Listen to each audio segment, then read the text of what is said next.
with your project, can you like tell more about what the video? I've seen the 18-minute video, so I kind of have an idea what it is. But if you could share with the listeners or viewers of video what project you worked on.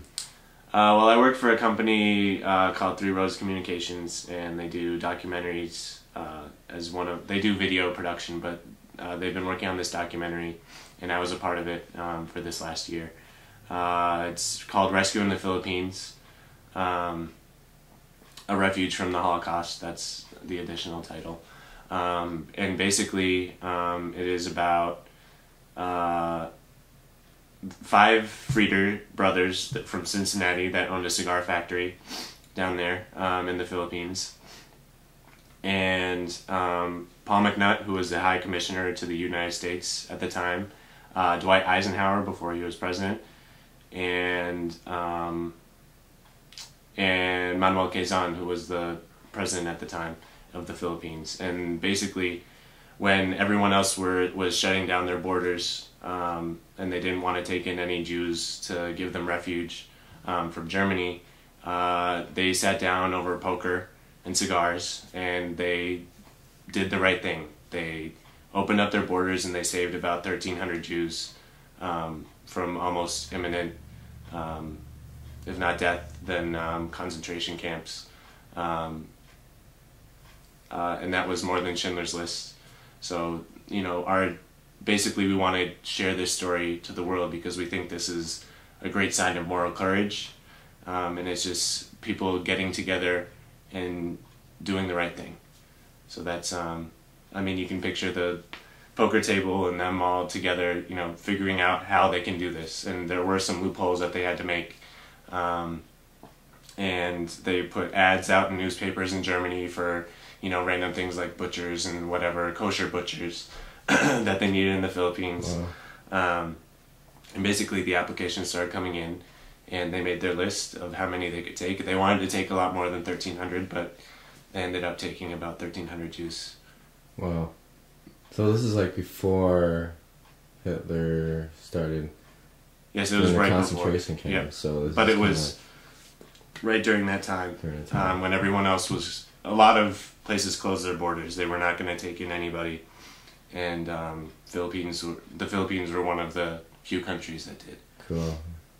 The only country in Asia, I believe, right? Yeah, I think it was definitely the only country in Asia. Wow. So what did it take to do this video production? Like, you went to the Philippines? Did you? Yeah, I didn't get to go, but the company did, and they're going to go back in November. Or December. November or December, I think, one of those two. That's not completely set in stone yet, but they did interview the grandson of Manuel Quezon while they were out there, and they got a lot of shots of the Philippines.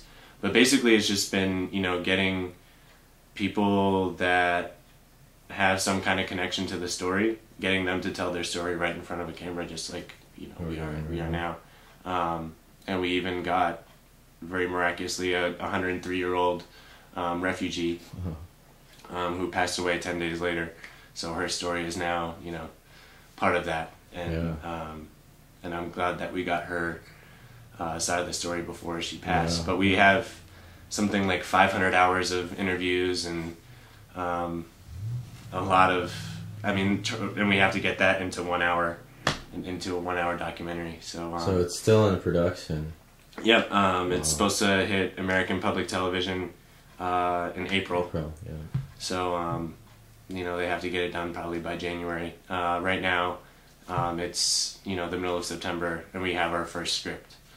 Now we're trying to put it all together. I think we did our last interviews last week. I don't think we're going to do any more. Okay. And so now it's just all in that post-production phase. Excuse me. Wow. So did you do any interviewing yourself, or? I was there for a lot of the interviews. Okay. I did some research as far as, you know, putting together questions. But we have our director who usually does the interviews, and he's very good at it. So we let him do that. Cool.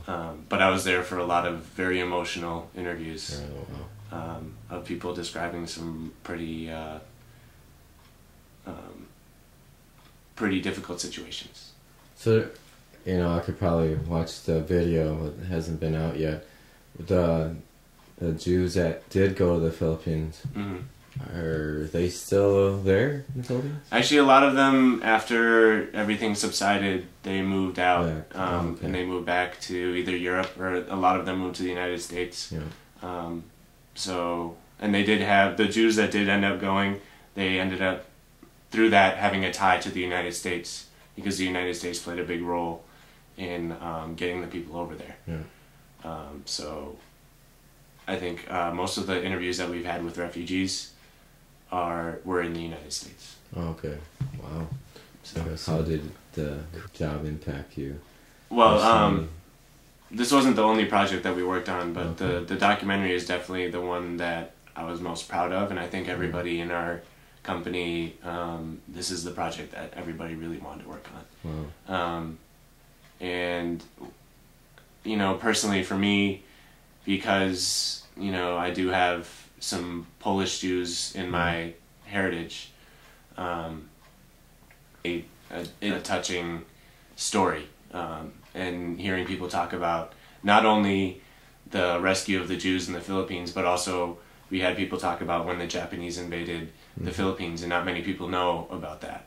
That Manila was bombed on the same day as Pearl Harbor. Yeah, yeah. Like, I didn't know that, and obviously, you know, that you learn a lot about the history, and you learn a lot about the stories, and hearing people even have personal accounts on all of that obviously touches you. And, you know, I definitely have a piece of myself in this project, and I'm excited to see how it turns out.